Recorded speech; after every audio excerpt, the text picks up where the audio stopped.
Hey guys, it's me Jed and welcome sa aming YouTube channel. Ang episode na to ay about pruning and trimming ng bougainvillea plants. May tatlong technique sa pagpupruning ng bougainvillea. Number 1, deep pruning. Number 2, hard pruning. Number 3, frequent light pruning. At syempre nandyan din yung trimming, which is napakadaling gawin. And may mga tips din ako sa inyo mamaya about bougainvillea.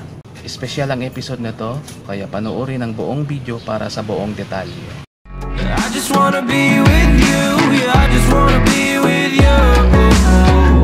I just wanna dance all night, forget my problems, I might go insane.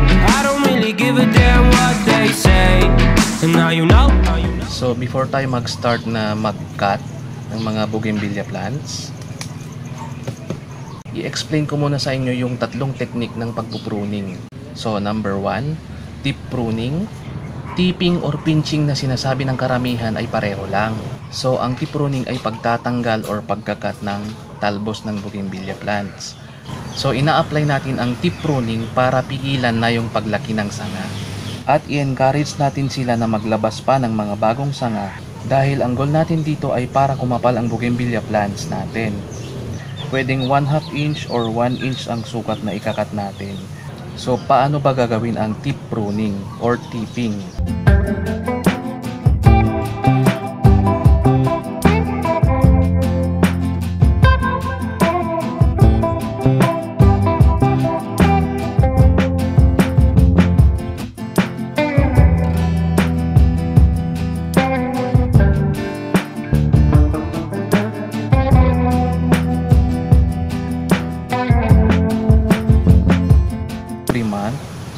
Or every 2 months. Depende sa inyo yon kung meron kayong makikitang sanga na kailangang i-pinch, gawin nyo na. At pwedeng i-apply natin ito sa mga young and old bougainvillea plants natin, okay? So number 2, hard pruning. Ang hard pruning naman ay pagputol ng mga sobrang laking sanga or yung mga wala sa itsura, lalo na yung mga napabayaan na bougainvillea plants. Ang hard pruning ay tinatawag din ito na rejuvenation pruning. Ikakat natin ng husto at magkakaroon sila ng chance na tumubo muli yung mga sanga. Malaki ang sukat na puputulin natin dito, like 7 to 12 inches or pwedeng masigit pa doon. Saka depende na rin sa inyo yun kung komportable kayo dun sa natitirang sanga. Okay? So ganito ang hard pruning sa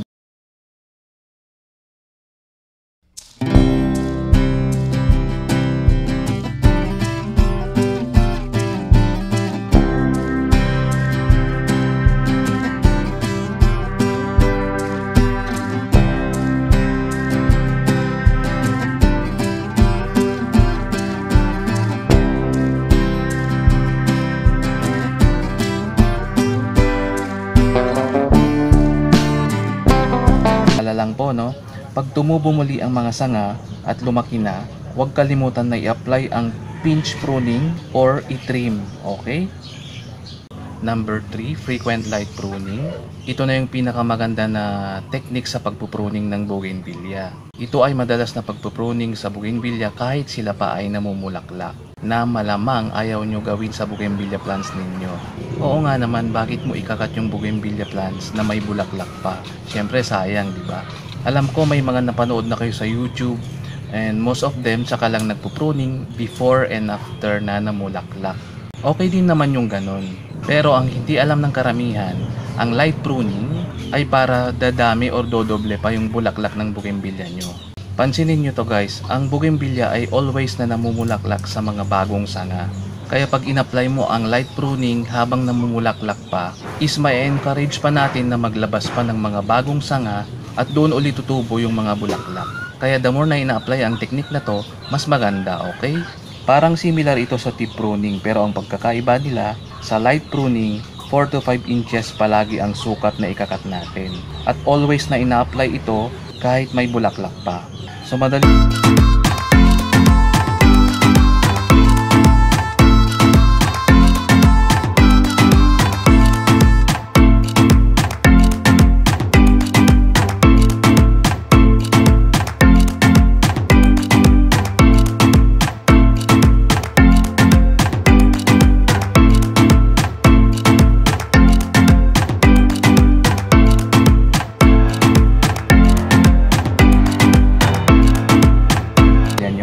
dahil sa susunod, dodoble pa ang mga lalabas na bulaklak nila. So ulitin ko, namumulaklak sila sa mga bagong sanga. Okay?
So number 4, trimming.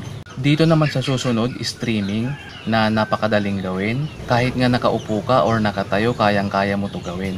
Ang main purpose ng trimming ay mabigyan ng hugis o shape ang mga bougainvillea plants natin. For example, pabilog siya, ganun. Depende yun sa inyo kung ano yung gusto nyong itsura. Ina-apply ang trimming mostly sa mga bougainvillea bonsai at may mga mahabang sanga na kailangan tanggalin. So ito, iti-trim natin to.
Napakadali lang mag-trim, di ba?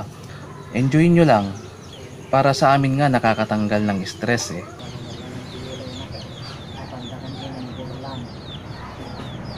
Okay, tapos na tayo sa trimming. So punta naman tayo sa mga tips. Number 1, ano ang gagawin after ng pruning or trimming? Bigyan natin sila agad ng fertilizer. Sa totoo lang po, matakaw si bougainvillea sa fertilizer. Kailangan bigyan natin sila agad after natin putulin yung mga sanga. Okay? Para naman makarecover sila agad. Number 2, anong fertilizer ba ang pwedeng gamitin na i-apply sa kanila after ng pruning or trimming? Kung ano ang ginagamit nyo or kung ano yung available sa inyo, pwede nyo yun gamitin. Organic or inorganic man yan, pwedeng-pwede basta may maibigay lang tayo sa kanila. At syempre huwag kalimutan ilagay sa direct sunlight dahil kailangan nila yon. after ng pruning or trimming. Number 3, kailan ba pwede mag-trim or pruning? So sa amin kasi kahit anong araw pwede. Huwag lang yung kakatapos lang umulan tapos basang-basa pa yung mga dahon at sanga, hindi po pwede yun. Kailangan patuyuin muna natin sila bago i-trim or i-pruning. Okay? So paano naman kung malamig ang panahon, pwede pa din ba mag-trim or pruning? Yes, pwede po. So far wala pa kaming na-encounter na problem kahit nagpo-pruning kami ng kahit malamig ang panahon. So kung may mga katanungan pa kayo, comment down below. And hanggang dito na lang itong video na to guys. I hope na may natutunan na naman kayo. At huwag kalimutan mag-subscribe at i-click yung notification bell at iset sa all para lagi kayong updated sa mga new videos namin. I'll see you. We're gonna be two hearts running wild.